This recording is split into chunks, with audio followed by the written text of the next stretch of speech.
There's a saying in Zulu. It says, "Ukuhamba kuzala induna." It translates, traveling creates or makes one a leader or a chief. So my first experience of intensive learning and traveling in the African context was a visit when I was 22 years old in 2002 to Lesotho. So these friends of mine and I decided, let's go to Lesotho, it's close by, we can afford it. And then we'll just ride on horses and stay in a cheap backpackers and just explore the mountains. So we did. So this one Friday afternoon, our guide says, no, there is this one waterfall that you guys have got to ride to. So we rode on our horses to this waterfall. So, but when we got there, I was a little bit disappointed because there was more water in my shower at home than in that waterfall. But disappointed as we were, we rode back using a different route. And we passed a village. So in that village, we saw a group of young men. They were slaughtering a sheep. Sheep are very big in Lesotho. And then I asked our guide, so is there an event or a ceremony that's happening? Maybe we could assist and score a free meal. And our guide said, no such. It's this family's turn to slaughter a sheep so that the village can have meat for the weekend. Because there is no electricity in this area. And then next weekend, it's going to be another family's turn to slaughter a sheep. And then everyone will, next weekend, eat fresh meat without having to own a refrigerator. So for me, there was the first schooling almost 20 years ago in what is now called the sharing economy. In Africa, we've done it for centuries. And I'm sure if we go back to Lesotho today, we'll still find the same. So 2 years ago, when I had my first talk on TED, we talked about exactly that. It was a dream, a moonshot of saying, there's so many cattle in Africa, specifically cows. Especially in Africa, there's about 100 million of them. But most of them are owned by communal farmers. So there's no organization. So what you then find is that if you're going to have lunch today, the meat that you're going to eat there will most probably not come from a communal farm. This is someone who owns 1 or 2 cows, maybe 7 at the most, sometimes more. So what we then did at the time was say, these cows, people are hungry. They will always be hungry. But there's no structure. So we then sought to say, let's use the same village farming model from Lesotho. But we gave it a sexy name. We called it crowd farming. So that was the birth of Livestock Wealth. So Livestock Wealth, we call it a crowd farming company. So at the time when I was here, we tested a small farm. So we rented a farm, put only 26 cows. This is beef cows. And we said, if we have this farm here, will there be people interested in owning cows on this farm, even though they live in the city, and become owners of the cows? And then by default become part of the farm, and then like shareholders, and then become shareholders who share in the profits of the farm. So we did that, 26 cows, put them on the website, a very cheap website that these friends of mine put up for me. And within 3 weeks, we had sold all these 26 cows, and we were out of stock. Fast forward 2.5 years, we have now grown to 1,200 cows in 3 farms. We've even progressed further to being probably the biggest potential producers of organic beef in South Africa. And how do we do that? Like last week, we signed a lease on one farm, about 4,000 hectares.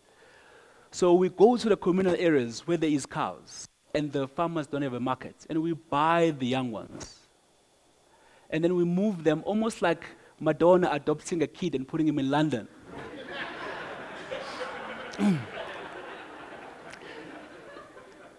Put them in a commercial farm. So in a commercial farm, there's proper facilities. There's medicine when the cow is sick. There is skilled people.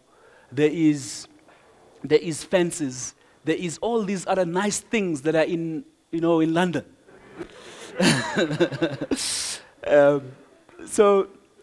And then once it's grown and reach a ripe age, we then market it as organic grass-fed beef. So we're busy now tying up agreements with two of the biggest retailers in South Africa so that the cows from the rural areas end up in our plates here in the supermarket as premium beef. Africa has got a land mass which can fit about 600 million cows. And currently we only have 100 million. In Africa, you can actually put the USA, the whole of continental USA, China, you can put it into Africa if you put it into the map. The all of Europe, you can actually put as well into Africa. So we have the potential, just like back in the day, to become a place, I read somewhere in the Bible, that people used to come from other countries to Africa to buy food. And in this one chapter, they didn't come only once, they came twice to get food, because Africa was the breadbasket of the continent and the world. So, but what has happened since is that we have not caught up with developments, mechanization. If you go to the Netherlands and other fancy countries, there's tractors that drive themselves. No driver needed.